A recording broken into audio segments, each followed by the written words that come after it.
Les peuples Lualabé, soyons vigilants. Mfungo macho, Mfungo la miso. Avec la fille aînée de l'Union sacrée, Fifi Masuka Saini Béton. Et suit la vision du chef de l'État, Félix Antoine Tshisekedi Tshilombo Béton. Vive, vive, vive Fifi Masuka, le bon choix de Lualabé. C'est Fifi Masuka, la bâtissesse de Lualabé. C'est Fifi Masuka, la voyante de la province. C'est Fifi Masuka, la fière de l'Union sacrée. C'est Fifi Masuka, la fondatrice de FIDEC. C'est Fifi Banani batsakite bakoza la teo. Fifi Banani balobaki lobaki akokoka teo. Masuka Biso bana Lualaba tolingi yo mama Saini. Biso tosepeli na Fifi Masuka Saini. Bonjour peuple congolais partout dans le monde. Bonjour na Lualabé zignon surtout esika bozali na pesi bino bambote. Na ilakaki bino lobby à faire construction anarchique awa na commune ya Fungurume. Na prometaki bino ke na kokita na commune ya Fungurume pona kende kolakisa bino image deko Gilles Muniere abimisi makambo ya lokuta na media.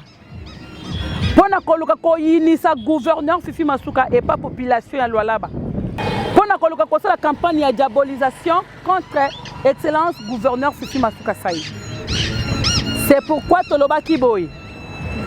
Biso toyaka kopesa batu ba message ya lokuta te. Biso toyaka na ba image. Biso tokitaka sur terrain. Na lakaki bino lobby que après émission oyo lobby na kozala na Fungurume. Ah wana Fungurume. Nanu basimbi ndaku ya mutu te. Nanu babuki ndaku ya mutu te. Plus de 100 maisons. Oyo Gilles ayebisi bino journée ya lobby. Tokotambola na caméra toza na Fungurume na caméra. Pièce contre pièce. Tokolakisa bino bandaku oyo basali basigne. Son Excellence Papa Kalenga Mopata Jean-Pierre. Le commissaire général du gouvernement chargé des affaires foncières, urbanisme et habitat, Kalenga Jean-Pierre, a effectué une visite de travail à Fungurume ce jeudi 18 août 2022 pour s'enquérir des constructions anarchiques sous la ligne haute tension. Ce dernier s'est fait accompagner de l'autorité communale de l'entité précitée, M. Christian Mukunto, la société civile ainsi que différents chefs de service. L'équipe est allée voir de près les constructions anarchiques sous la ligne haute tension du côté Lukeka, Kelangile ainsi que Dipeta. Les fois, il quoi document. Parce que pour que par document, il faut lotissement. Donc, il est ma document, il est tout vraiment très curieux. Tu as peine d'accord avec ma document. Bah, les mecs, on a ma document. Alors, tu as ma document, tu as engagé, tu as authentifié. Je t'ai engagé traitement, il est tout à réserver.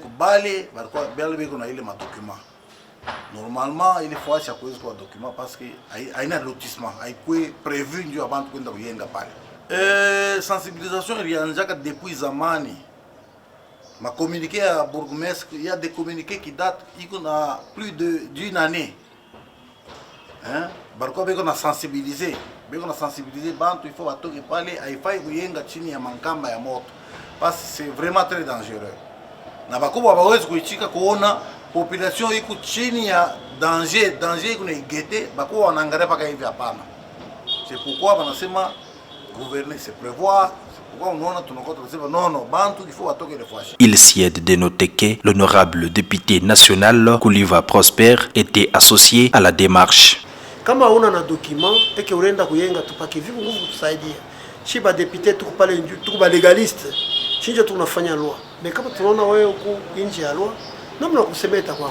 Les occupants anarchiques des servitudes publiques ainsi que de la ligne haute tension sont appelés à libérer volontairement et sans contrainte pour ne pas obliger les pouvoirs de procéder à la démolition forcée. Snell Mokonde a jugé bon à lobby. Batu oyo batongi. Na se ya bakable ya haute tension. Bakoki ko vanda boyete lokola bazoluka ko renforcer ba câble. Et puis Snell nenga ko sala musana surtout nenga ba câble vandeli. Na ba jour oyo koya to ko ba risque ebele ya ko perdre ba vie ya batu parce que tango câble ekweyaka surtout na bamoma ya mbula tango bacable ekweyaka ekweli ndako na yo bato bakufi eyaka koma teke gouvernement bavandaki wana batalaki balobaki eloko te SNEL apesi balimite na ye alobi kolongo awa ti kuna place oyo etikala vide bato bazala na se ya bacable te bato bazala na se ya bacable te c'est pourquoi tokolakisa bino bandako nyonso tu oyo batie basigne rouge ça veut dire que bisika wana nyonso tu il faut balongola bandako wana et voilà na moment baza kopréparer makambo dans le calme baennemi ya peuple congolais baennemi ya balolabe bazwi ntan na bango ya kobengela bango babengi Kinshasa babengi nani babengi moto ya bilobaloba Gilles Munyere lokola yo toyokaka yo ozaka makasi ya kofinga gouverneur Fifi Masuka tala lobake na fungurume babuki bandako président Gilles landanga sikoyo naza awa na fungurume olakisa nga bandako nini oyo Fifi Masuka abuki nga nazotambola awa et voilà TV za radio te nakosenga na beka edenga na tambola nanu nalakisa quelques signes parce que namoni déjà hôtel moko eza wana hôtel ya munene hôtel Royal Palace baza na se ya bacable ya courant bayoki message wana babandi bango moko déjà kolongola babiloko babandi bango moko kobuka bango moko parce que ba comprendre que eza pona ko sauver ba vie na biso surtout eza limite ya SNEL eza place ya SNEL toti que la SNEL place na ye yo mutu normal oko tonga te na se ya câble ya courant ba câble ya haute tension ndenge vandi boyo tala nanu ndenge basinga ezali ndenge bambula ebetaka na ba kake ebeti ekwei likolo ndako na famille mobimba bakufi après gouvernement c'est que bato mabe babomi bato lokola kutu botalaka gouvernement te botalaka Fifi Masuka abomi bato toboyi awa mutu akokufa mpona courant te bato balongwa bakende place oyo l'état alakisi bango bavanda bisika oyo ebongami mpo bavanda donc mutu akoki kovivre te na se ya bacable ya courant ya boyi et voilà TV za radio te tozotambola tolakisa bino quelques signes déjà bozomona na hôtel Royal Palace soki beni okokozume ozomona basigne wana batie ça veut dire que clôture oyo espace wana nyonso ti limite batieli bango donc hôtel oyo ekotika kaka partir ya ndako kaka kuna kaka ndako oyo wana bakomi hôtel Royal nde ekotikala mais bamiri nyonso na biloko ne nyonso atongaki ezolongwa mpona korespecte limite oyo bapesi bango oyo place toza oyo eza parking ya babis oyo ezozwa bato awa na fungurume mpona kobima na bango na Kolwezi misusu mpe oyo bazovoyage bazolongo awa mpona kokende Lubumbashi tala esika parking ezali botala sikoyo na nsima est ce que bato bakoki kovivre boye jour oyo babis oyo ekotonda awa na bato ke bacable wana ekweli bango tokopesa faute na nani tokobenga ke l'état nde basalaki imprudence alors lelo soki l'état alobi ke il faut totia makambo nyonso en ordre baattaque nde ezoya voilà tolobaki tokokita mpona kolakisa bino pièce contre pièce mpo boyeba ke nyonso oyo bomonaka na baréseaux sociaux ezaka vrai te tozotambola na caméra na biso tokotambola mpena na quartier oyo mobimba mpona kolakisa bino ke awa na fungurume gouvernement provincial baza na problème na bango te mama gouverneur abuki ndako ya mutu te atikali kotinda bato te ni commune ya fungurume batindi meme bato te mpo baya kobuka bato ko bana bourgmestre atindi bato te baya kobuka bandako ya bato ebongo sikoyo bomituna bandako 100 sur plus de 100 maisons oyo soki combien de personnes oyo baza na biloko libanda oyo babengaki ndeko Gilles baza banani nazotika bino totambola tolakisa bino. Merci beaucoup peuple congolais ndenge tolobaki ke TV eza radio te biso tokitaka na terrain mpona kolakisa bino oyo eza vrai ndenge bomoni automatique likolo ya ngomba bozomona bapoto yango wana ya bacable ya courant ya haute tension donc 6600 volts mais tala nanu câble ya boye tala esika congolais atongi ndako ata bino moko tala esika congolais atongi ndako tala bacable yango wana sikoyo soki likama eye eza faute ya gouvernement provincial ceux qui batekelaki yo lupango ata yo pe congolais soki baye kotekela lupango ata soki oza mposa kosomba lupango okosomba pena place omoni basinga courant ediembeli boye osombi mpo vanda place wana après lobi to condamné gouvernement provincial après lobi to condamné gouverneur tolobaka yende abomi bato tozomona na nsima na biso tomoni bandeko baza kobuka bango moko bayoki message nakoluka moyen ya kotuna bandeko mosusu baquestion mpo bameka koyebisa biso parce que jusque là nazoluka 100 000 maisons oyo bapanzi sango na réseau soki Fifi Masuka abuki 100 000 maisons oyo bato balali libanda naza na kati ya koluka ngo naza na fungurume bakable ya haute tension yango sikoyo tozoluka toyeba bandako nini oyo gouvernement ebukaki awa na kati ya fungurume tokuti batie basigne ndenge bomoni ndako wana batie signe kable yango wana elali likolo ya ndako yo kolala na bana na kati kable yango wana ekwei likolo ya ndako batie signe mpona kolakisa ndeko ke ndako oyo ekoki ovanda awa te tozomona bandeko kuna baza kobuka bazolongola babriki na bango malembe baza koprotege babriki na bango moko batindi mutu awa te mpo aya kobuka. Merci Béni, totambola. Bon, d'abord ça c'est une fausse alerte. Ça ne veut pas dire que parce que je dis que c'est une fausse alerte et ça il y a vraiment alerte. C'était vendredi passé que les autorités sont venues sur place. Ils ont demandé Nabatou que les gens devaient prendre des précautions pour préparer des déménagements parce que ce sont des maisons qui sont construites en dessous des câbles de haute tension. Alors, je sais qu'avec le gouvernement, ce sont des pratiques qui ne sont pas autorisées de construire des maisons. On appelle ça construction anarchique. Voilà, des constructions anarchiques. Alors, je sais que c'est dans le cadre de protéger la population parce que comme ça, elle est vraiment exposée. Mais dire aussi qu'on a dit qu'on allait... qu'on avait déjà commencé, c'est faux. Dernièrement, à Kinshasa, il y a eu un événement qui s'est passé. À Matadi Kibala, il y avait des morts et c'est quelque chose qu'on déplore. Alors, moi je pense que le souci de faire partir des gens d'ici, c'est d'abord un souci de les protéger en premier lieu. Il faut que chacun aille avec les documents qu'il détient à Parcelle Naé, chez les autorités compétentes. On essaie d'évaluer dans quel cadre est-ce qu'il est arrivé à être propriétaire de ces terrains. Maman, bonjour. Bonjour, maman. Maman, dis-nous Bilonda. Voilà. Parce que na comprendre que na fungurume batunyo so bazali. Maman. Problème ezoleka. Bolu bujibu pitaka mwa beo bujibishi. Walu bujibu pitaka na mwa beo chilombo ncha bujibu bende bakosa. Bende bele jom chonde bantu bikala basa mwa shinga e bantu bodi mwa kufwa e bijuno kone nko bilibilo mbabwani bahima bwaba mwana mwa buji 25 mukalo ofike. Aji bahima pindie 25. Bahima 25 bakumukira kunjira ko kati ni kuchimano chanzo 25 metres. Bandu nachibona mujibu bamba aji tukaje nyabiye pindeyo biye bahima bahi bintu mwa biye mbikumba na mu 25 au donc ubangile mabuji baleja utini kufika kunzuboeba kufika kuchimano chanzo ko 25 metres. Na kumwabunju bugala hali mwabawo nyingala nka baba lumwe mwabobo kuhima mumbuka kunjira ku tin kuchimano chanzo 25 metres.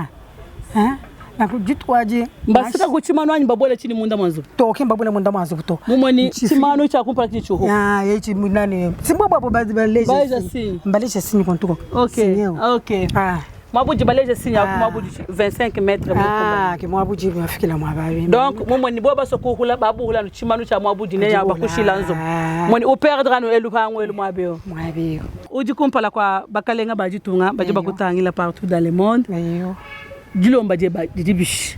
Tujuamba ni benza ntingani. Bwalu mwabunu jibasa. En vrai dire, nous du mwabasa mwabo tuke basa to. Kaba tu basa mwishi mwa nzembo to parce que nzembo kaitu ni mulunda waitu kati nzembo itu jinayi mama kayene ni mijilo to ijini mijilo babanga deja kwa luja manshinga wonso avubi bawo baka babanga kwa luja manshinga wa alimenter makable wonso hinga ni mujilo bosho kiti ngambani uji kumpala kwa kamera bakalenga balitunga bali bakutangila fila ku message bajilomba je bajichinga ndilomba jani jivunjani bajima okuhima koko kunshila kona shaka kamano kanzi bwaka kwani kundegela nokubwa haji balekela ka veranda balekela koko ka veranda njima kutishila na shuho. Merci vraiment maman.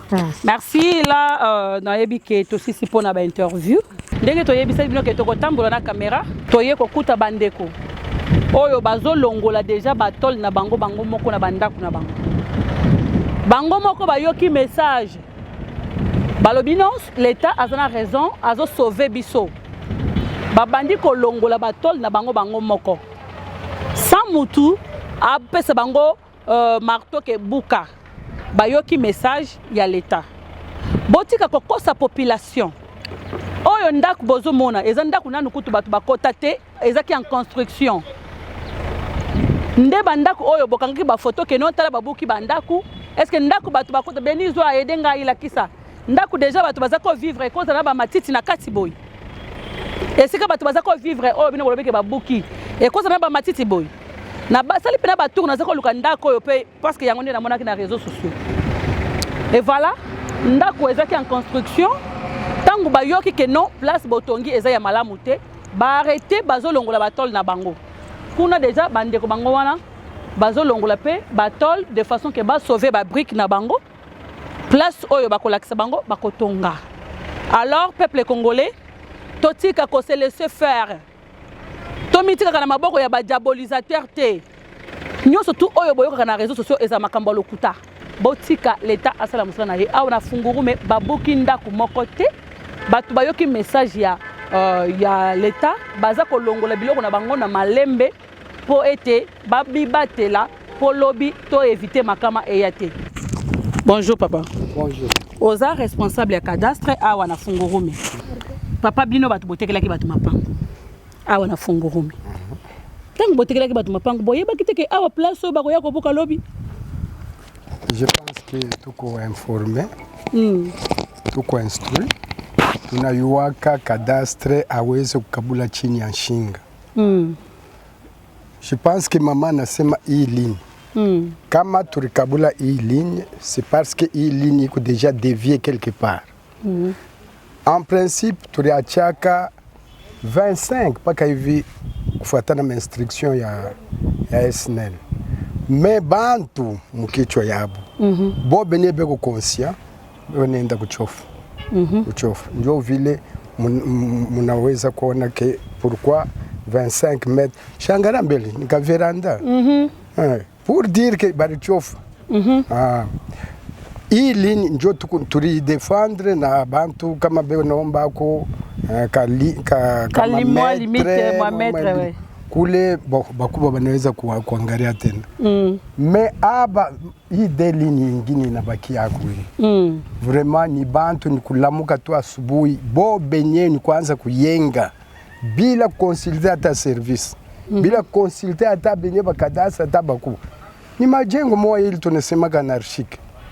C'est pourquoi munaona mama jengo kuanzia ukute kufika kule. Donc on a quoi expliquer bino que papa alobi boye bandako misusu oyo batongi na sewana batikala koleka ta na cadastre te bazani na document moko ya cadastre te mutu moko alamuki na tongo asali ba brique na ye abandi ko tonga bandako na ye moko sans cadastre atekela ye.